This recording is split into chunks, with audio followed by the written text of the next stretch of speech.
제가 전에 했던 작업이 낯섦과 익숙함에 대한 작업이 있었어요. 그 작업 역시 명상 중에 제가 환영을 본 적이 있어서 거기서 좀 출발을 한 거가 있거든요. 한 달에 한 번 하는 어떤 이벤트성의 요가에 가서 요가를 마치고 쉬면서 선생님이 했던 말이 있거든요. 잠들지 마세요 했는데 여기서 누가 잠을 잘까라는 생각을 하면서 그게 무슨 스위치처럼 순간에 눈앞에 빛이 보이면서 막 소용돌이도 치고 앞에 공간이 생기는 것 같으면서 몸은 반쯤 가라앉고 막 되게 신기한 경험을 했었어요. 명상을 통해서 얻을 수 있는 종종 있는 현상이더라고요.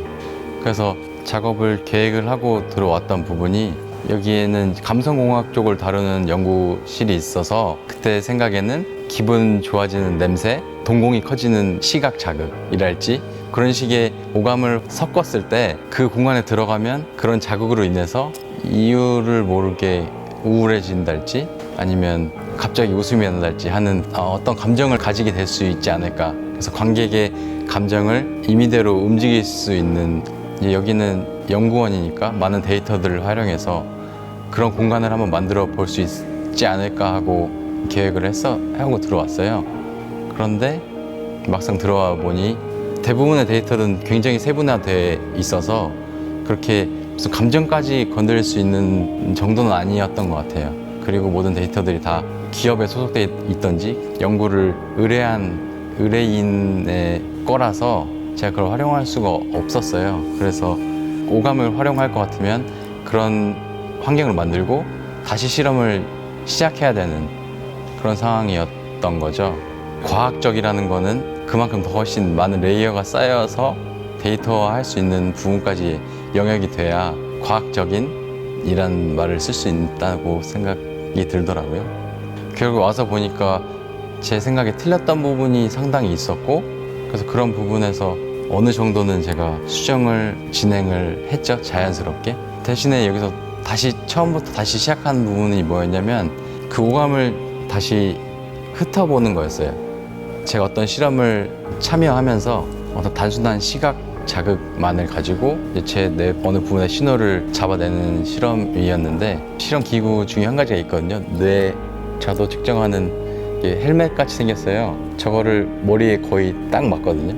근데 저게 안 맞으면 뭐 머리 큰 3%라고 했나? 그렇더라고요. 그렇게 쓰고서 진짜 그걸 쓰고 또 꽉 차는 기계 안에 들어가요. 이런 의자에 앉는데 그 기계가 어깨에 딱 닿고 저보다 조금 더 크면 그것도 못한대요, 실험을. 그런데 들어가서 앞에 조만한 화면에 이제 깜빡깜빡 이제 빨간 십자가랑 검은색, 하얀색 화면이 이렇게 나와요. 근데 그걸 보면서 한 30분 정도를 그 안에 있어야 되는 거거든요. 그러니까 중간에 이제 실험이 바뀌거나 할 때는 잠깐 이렇게 움직일 수 있거나 한데, 그게 아니면 그 안에서 꼼짝없이 눈도 너무 깜빡거리면 안 되거든요. 처음에는 들어갔다 무서웠다기보다는 막 갑자기 몸이 젖더라고. 이렇게 축축해지는 느낌이 나면서 나가지 않으면 안 될 것 같은 정도로.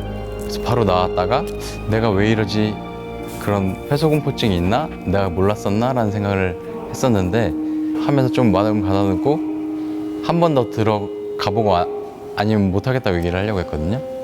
근데 다시 들어갔더니 내 침대에 누워있는 것처럼 마음이 이제 안정적으로 되면서, 그러면서 그 안에서 되게 많은 생각을 했었어요. 보통 거기 들어가면 소리가 딱 차단이 돼 있고 움직일 수도 없고 하다 보니까 보통 그 안에 있으면 5분 안에 이제 졸기 시작한다고 하는데, 저는 끝까지 한 번도 졸리지도 않았고 가라앉으면서 어느 한 곳에 집중을 하는 그런 부분이, 그 명상을 할 때 어떤 비슷한 부분이 있었던 것 같아요. 그게 이제 저한테는 큰 출발점이었어요. 그러고 며칠 동안 계속 거기에 대한 생각이 머리에서 떠나지 않았거든요. 그러니까 예를 들어 시끄러운 공연장에 갔다가 집에 돌아오는 길에 소리가 안 들리고 삐 하는 현상이 있잖아요.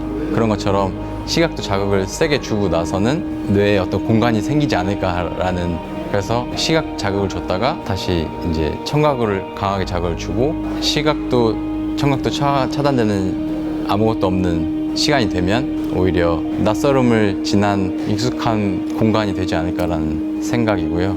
그래서 결국에 다시 그 오감 중에 이제 시각과 청각을 먼저 이용해서 이 작업을 진행을 해보고 그리고 시리즈로 이어서 다른 자극에 대한 이제 오감을 완성해 볼 생각입니다.